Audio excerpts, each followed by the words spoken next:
Hey, what's up everyone? My name is Nigel, and in today's video we're going to be taking my GH3 from looking something like this to this. And I'm going to be doing it with pieces of kit that hopefully won't break the bank. And one of my main goals was to solve some of the problems with this GH3 while keeping it as compact as I possibly can. The thing that I like about smaller mirrorless cameras is that they're small, and I don't really want to build them out to be like these enormous monstrosities. And one more thing that I just want to kind of, get out of the way is I don't really believe that most people need a rig, especially if you're making YouTube videos or something like that. The majority of my videos in 2019 were all filmed with this GH3 50mm lens and a mic. And I really believe that that's all most people need. But if you're doing more paid work and you need to make sure that your image is really dialed in, I do think that having a rig can really be helpful. So that's what I'm going to be doing today. I'm going to be rigging this GH3 out, solving some problems while keeping it nice and compact and hopefully not breaking the bank. So first, let's start out with the lens. And I wanted to get a nice prime lens that I could shoot some interviews with, and I wanted it to be inexpensive so I could recommend it to you, and also really sharp, fairly fast, and well built. Now, typically you can't have all those things in a lens. If you remember one of my other lens reviews, I said that you can only have 2 of 3 things, right? Like sharp, fast, as in like a wide aperture, and affordable. And you can only choose 2 of those. So if you wanted an affordable fast lens, it wouldn't be sharp. If you wanted an affordable sharp lens, it wouldn't be that fast. And if you wanted a fast sharp lens, it wouldn't be that affordable. Well, this lens that I'm going to recommend actually kind of breaks that. And it is this. This is the Meike 25mm f2. Now, the cool thing about this is that it's only $130 brand new on Amazon. At least that's how much I got it for. And it's fairly fast at f2. It's not like blazing fast, but it's pretty fast for an affordable lens. And it's actually really sharp too, which I'm really stoked on. I'll show you some example shots right here, but yeah, this is a really sharp lens and it's really well built. I mean, this thing is built like a tank. So this is the lens that I would recommend if you're on the Micro Four Thirds system or the Sony E-mount system, I believe this is also made for. But yeah, fast, affordable, and actually really sharp as well, which is rad. So the one thing I can fault this lens for is that it does suffer from lens flaring, especially when you're pointing it into a light source, and you lose a lot of contrast and image quality when that happens. So I wanted to find a solution where I could control the light coming into this. So when I'm outside, I can have some ND on top of this lens to make it so that I can control the exposure without having to stop down my aperture or having to, bump up my shutter speed. And what most people do is they'll take a matte box and then they'll, put filters on the matte box, and that'll also block the sun. But again, that's really big and bulky and just kind of not what I'm really going for. So I typically use variable ND filters, and this is the Tyfoto variable ND, and as you'll see, I've just put a lens hood on the end of this Tyfoto variable ND because it has female threads at the end.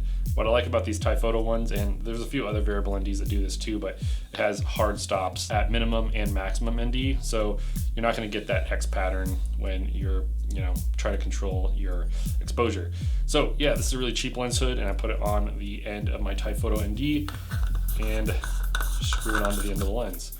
So instead of having a matte box, which is big and bulky, I have a small lens hood, which will help control the flaring, and I also have my variable ND, which I can control the exposure with, which is rad. So the next thing we're going to need to do is get a cage on this.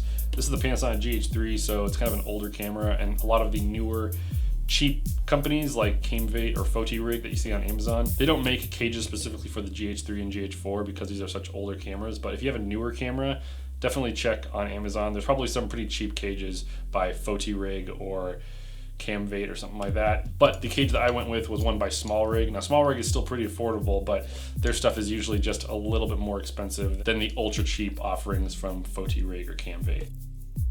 All right, so now we have the cage on my GH3. This is the one by Smallrig that's specifically made for the GH3 and the GH4. You'll see that there's a couple of things on here, like I have some gaff tape right here that just makes it a little bit more comfortable to hold. I have a cold shoe on the right hand side of the cage here, and then there's this HDMI clamp right here, which is going to come into play later. But yeah, this is the base of my camera rig, and I think the next thing that we're going to need is a top handle. Now, if you've watched any of my other camera rig videos before, you'll know that I'm kind of a sucker for top handles, so I really wanted one that would be compact, and then I can still put the whole rig in my backpack without having to take the handle off. What's pretty cool is that Smallrig actually makes a really nice compact handle that is just perfect for this rig. And it's not the biggest one, so you're not going to get like all your fingers under there, but I think that it works really well with the rig that I'm trying to make here.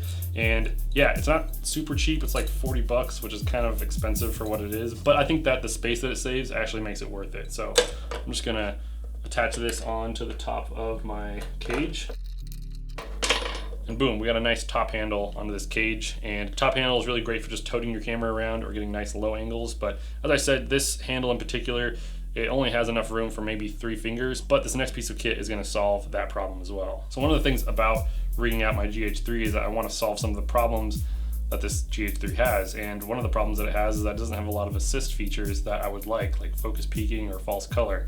So I want to add a monitor onto this rig, and what I'm going to need next is a monitor mount, and it is this little monitor mount by Smallrig. Again, this one's not super cheap either. This is like around 40 bucks, but it's really great. It has these 2 little pins which correspond with the 2 little holes here at the front of this handle, and it makes it so it's not going to shift around at all.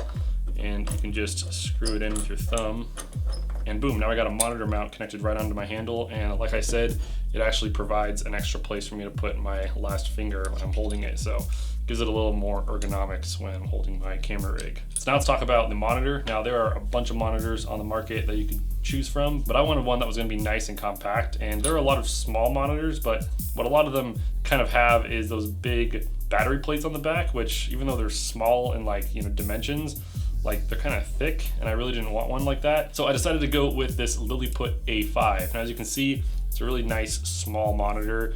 It provides all the features that I would want. It has false color, focus peaking, anamorphic de-squeezing, all the main features that you would want, and it's pretty sharp.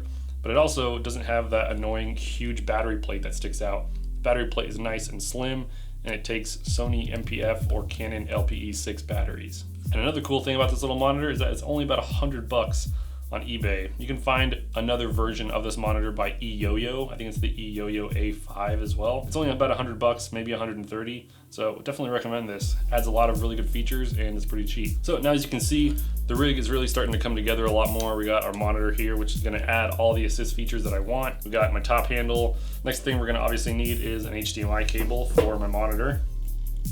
And this HDMI cable is kind of long, so just for some cable management, I'm gonna wrap it around my monitor mount. And then this little HDMI clamp I'm gonna use to grab my HDMI cable so that it doesn't come popping out. So the camera rig is almost complete. I'm gonna put my quick release for my tripod onto the bottom of my cage. All right, so now I got my quick release for my tripod, and the last but not least is a mic. So the mic that I constantly recommend on this channel is this little Comica VM10. It's about 50 bucks, and this is actually the old version, which I would actually, for this rig, I would prefer the newer version because this old version has this really wide double shock mount, which kind of gets in the way of my hand when I put it onto this rig. So as you can see, the dual shock mount kind of gets in the way of my hand when I'm holding it. And the newer version has a much more streamlined and compact shock mount, which I would prefer, especially for this configuration. But right now, it works just fine. And that's basically the whole rig.